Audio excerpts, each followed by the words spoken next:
আজ সোমবার রাত 10টার দিকে কিশোরগঞ্জ শহরের বটতলা মোড় থেকে বিএনপি নেতা খালেদ সাইফুল্লাহ সোহেলের সমর্থনে এক বিশাল মিছিল অনুষ্ঠিত হয়। মিছিলটি শহরে প্রধান সড়ক প্রদক্ষিণ করে পুনরায় বটতলা মোড়ে গিয়ে শেষ হয়।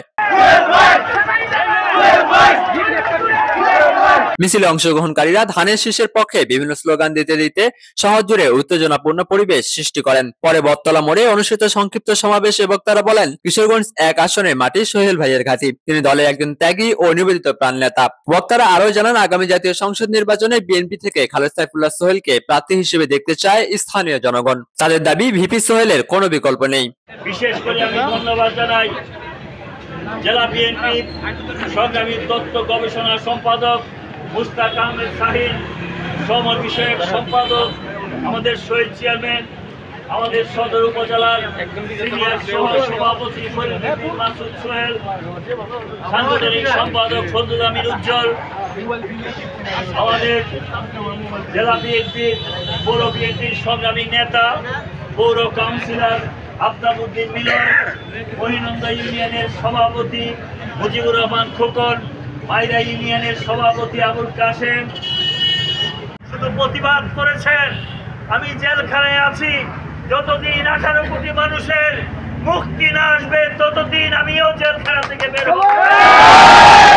স্বাধীনতার ঘোষণা দিয়ে যেই সময় বড় বড় নেতারা বিপকেস দিয়ে পালিয়ে যাচ্ছিল, যারা নেতৃত্ব দেওয়ার মতো কথা ছিল না, সেই সময় একজন মেজর হয়ে সেনাবাহিনীর ক্যাম্প থেকে বেরিয়ে এসে তিনি ঘোষণা করলেন, আমি জিয়াউর রহমান স্বাধীনতার ঘোষণা করলাম।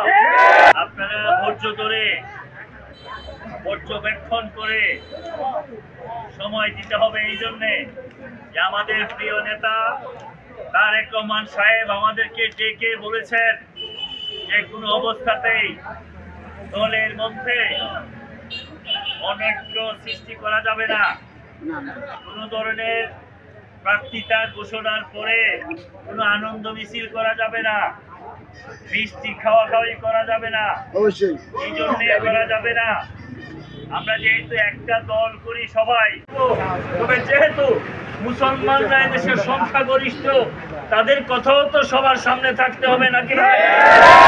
এবং মুসলমানরা যদি ভালো থাকে, এমনি অন্য অন্য ধর্মের লোকেরা ভালো থাকে, আমরা সবাই মিলে তাদেরকে পাহারা দিয়ে একটা সুন্দর বাংলাদেশে রাখার চেষ্টা করি নাকি ভাই?